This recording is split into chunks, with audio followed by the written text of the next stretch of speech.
So open world games have been a thing I've loved all my life. I grew up with a lot of them. Bully, San Andreas, Simpsons are only a few examples of legendary open world games. But one that's never really brought up anymore in the discussion of open world games is actually my favorite open world game of all time, which is also the most flawed and forgotten open world game of all time. In this video, I'm going to be going over the history and the downfall of Sleeping Dogs.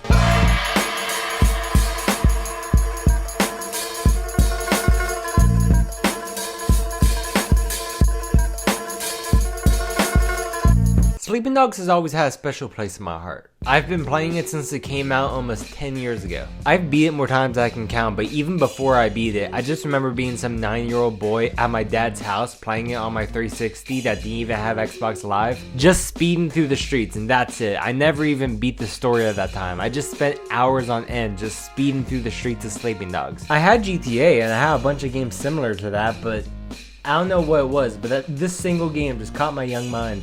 And I just still go back to it to this day. I went back and played it again just for this video, and I can confirm it is as good as I remember. I'm not gonna let nostalgia get in the way of this though. I beat this game so much since I was a kid, I really don't have much nostalgia for it now. It's just a genuinely good game I just love playing. Okay, let's get to the history.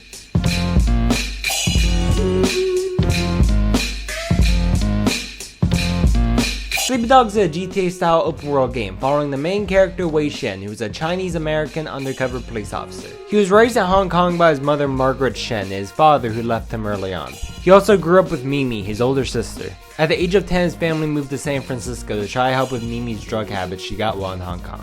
He was first a police officer in San Francisco, and then he got transferred back to Hong Kong. In the very beginning of the game, it does show what happens to Wei Shen when he gets to Hong Kong. His job was to infiltrate the Sun On Yi, which is based off the real-life Chinese triad, Sun Yian. That is a very creative name change. While trying to get in, he ran into his childhood friend Jackie Ma. At the beginning of the game, Jackie Ma is a low-level gang affiliate that very much trusted Wei Shen, so he got him into the Sun On Yi pretty easy. And since they always been friends, Jackie kinda helped him throughout the entire game. Throughout the game, Wei tried to help the Sun On Yi beat their rivals, the 18K Triad, which is also based off another gang in China, which is also called the 14K Triad. Again, they are very creative with these names. Over time, he helps out more and more and then gains a lot more respect from the Sun On Yi, which brings him much higher up in the Sun On Yi, which is his job. While doing that, he slowly became connected to the members of the Sun On Yi, which is something he was not meant to do. I'm not trying to spoil anything, so I'm not talking about a lot of stuff, so just go play it. Or if you don't like this storyline, watch this explosion. Nice.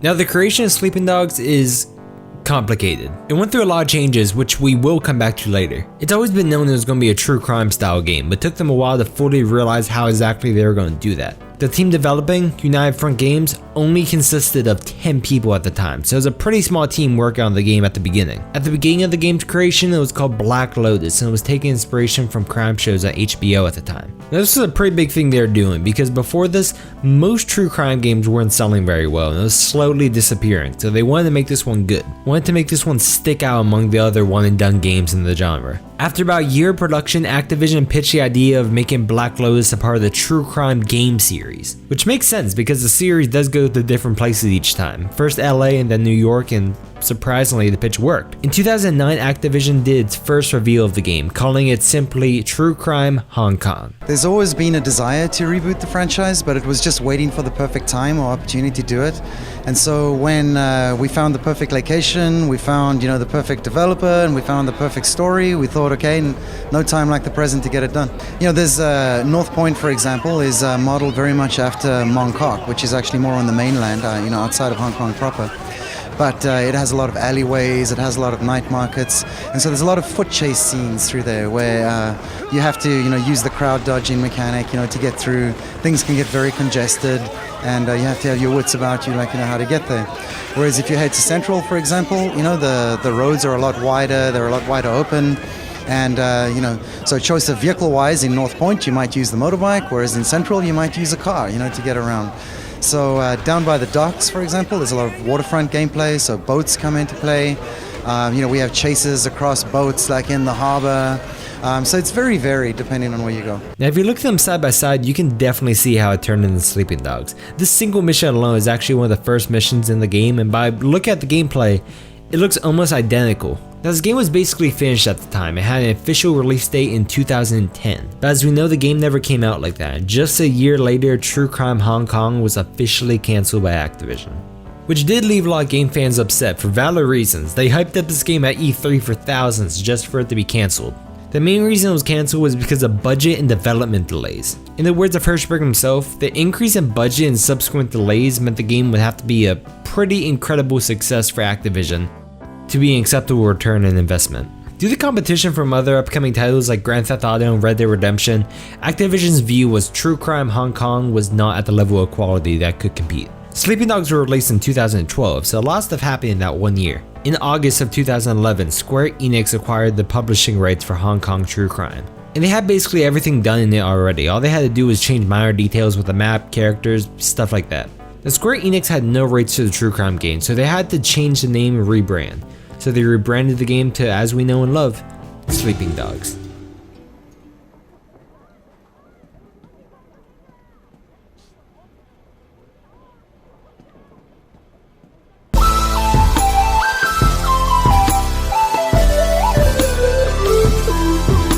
After years of work, Sleeping Dogs is finally out.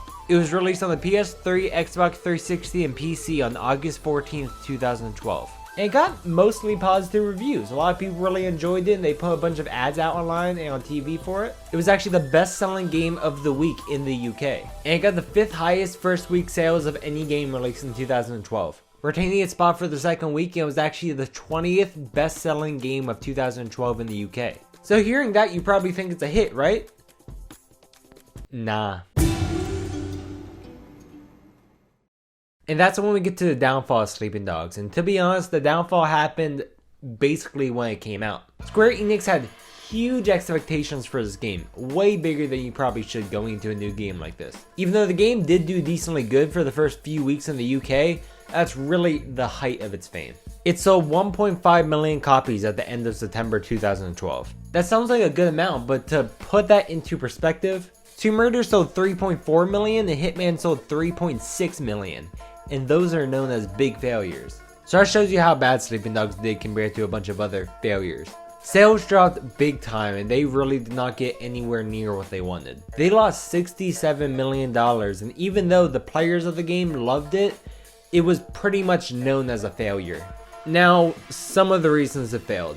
Number 1, extreme expectations. As we talked about, extreme expectations for the game kind of made it destined to fail. Square Enix president even confirmed they had huge expectations and were pretty shocked when it failed. Number 2, delays and changes. As we talked about, the game went through a lot of changes and it went through a lot of different people. It was hyped up for over a year just to get cancelled, then out of nowhere get picked up again and released in 2012 under a different name. I wouldn't be shocked if a lot of people that are waiting for True Crime Hong Kong just never got Sleeping Dogs because they just didn't know it's the same game. As you know, I love Sleeping Dogs, but because of all the changes, it made a lot of people think it felt very cheap and unfinished. Number 3, timing. So this game came out in 2012, around the time one of the biggest open world games of all time was being hyped up, Grand Theft Auto 5. GTA 5 was a pretty bad thing for Sleeping Dogs. Even though in my opinion Sleeping Dogs had much better melee and small stuff like that, Rockstar was already huge in open world games. At the time Sleeping Dogs came out, everyone was just basically waiting for GTA 5. Even if Sleeping Dogs perfected everything 10 times better than GTA, it still would be very hard to beat them. In my opinion, if it was released around a different time, I feel a lot of people may have felt like buying it a lot more, because a lot of people were probably saving their money up for GTA 5. Do I think Sleeping Dogs is better than GTA 5? Yes and no. I personally prefer Sleeping Dogs story, but GTA 5 is huge and gives you much more to do and is much more perfected. Especially online. Sleeping Dogs had no online. It was a great story, but outside of that, most people would probably put it down after one playthrough. GTA 5 on the other hand had online mode and a bunch of other stuff you could do, to the point where you could beat the story and still keep on coming back. And overall, a lot of people just thought it felt like a cheap GTA clone. Number 4, marketing. Now this one is just my opinion. Nothing really fact here, but to be honest, I feel the marketing did not help Sleeping Dogs much at all and kind of led to its downfall. First off, For a high budget game that's been out for years, barely any of the trailers have over 100k. And when you watch them, it feels like it's talking about a completely different story altogether. Like if I saw these trailers on the TV without knowing anything about Sleeping Dogs, I would just think it was a GTA clone. I can't blame a lot of people for that.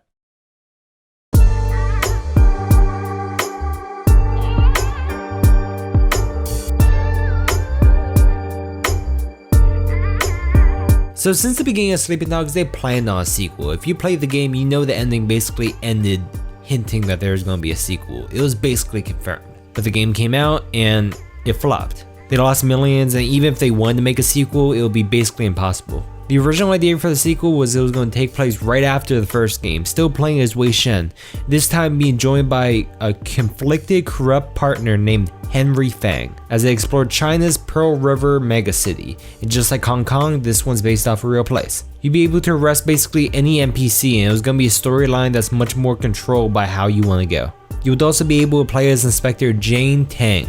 Playing as Inspector Tang, the player would manage the police force and try to control territories from a mobile device. The mobile app was basically controlling the story and having the player much more options. The idea was going to be a free-to-play mobile game that goes along with the game, making it more immersive for the players. Depending on who you are, Inspector Tang or Wei Shen, the game changes and basically shows you different sides of the storyline. Now look at the small amount of screenshots of reading the storyline. I'm really disappointed it didn't go far, because this game probably would have been really entertaining. It was scrapped in 2013 before production even started.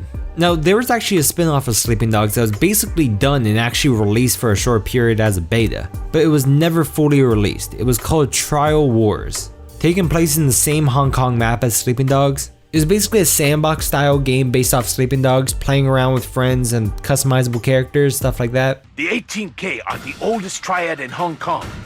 They have mastered the art of counterfeiting. The Sun On Yee recently settled a civil war within the triad. They have a strong reputation for extortion. The Xing Wo keep things simple. Gambling provides them with easy money. So make your choice. And I would keep hope that Sleeping Dogs would have a sequel or something similar to it in the future. But back in 2018, the developers, United Front Games, shut down, so basically no chance of that happening.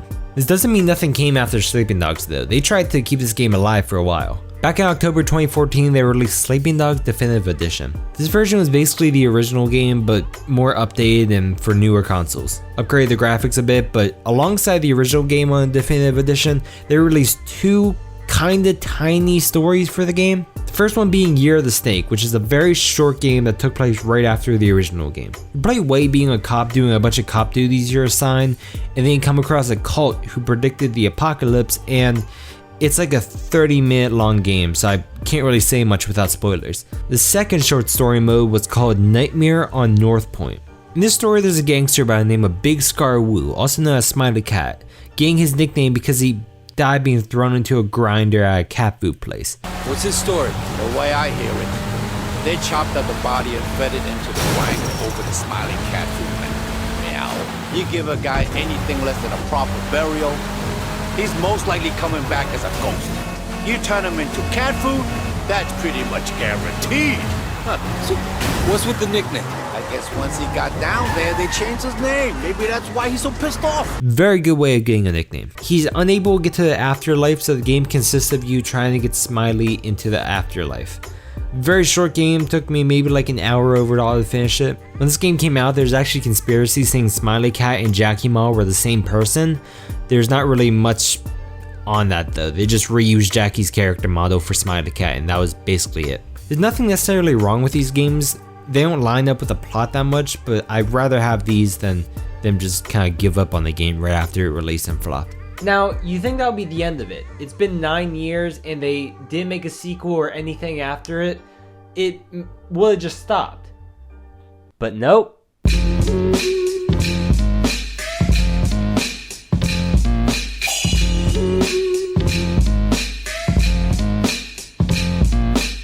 The movie is very complicated. So the movie was basically just gonna be Sleeping Dogs, which I could see being alright because I could see that being a good movie. But the thing is, I have no idea if it's actually gonna happen or not. It's been pre-production for years at this point, and apparently it's meant to come out this year. That is not gonna happen. There's a live action Sleeping Dogs trailer, but that was from 9 years ago, so I feel that has just nothing to do with the movie. The actor for Wei, Donnie Yen, did confirm in July 2020 that it is gonna happen. So since he confirmed it, maybe it's gonna happen? I don't even know. Donnie Yen, if you don't know, is a pretty big name in Hollywood and martial arts, and I do like his stuff. So if this did come out, I would love to see it, but I honestly just don't know if it's ever gonna come out. If anyone has more details about it, let me know because I am very limited on this.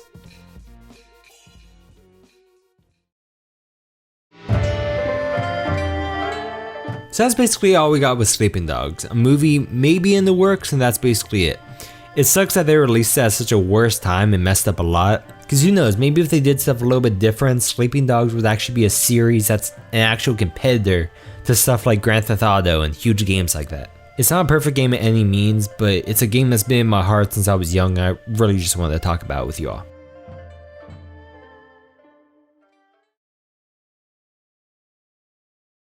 Thank you guys so much for watching, and I am bad with outros.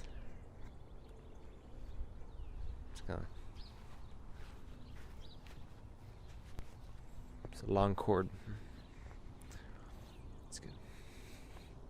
Just click whatever I put here.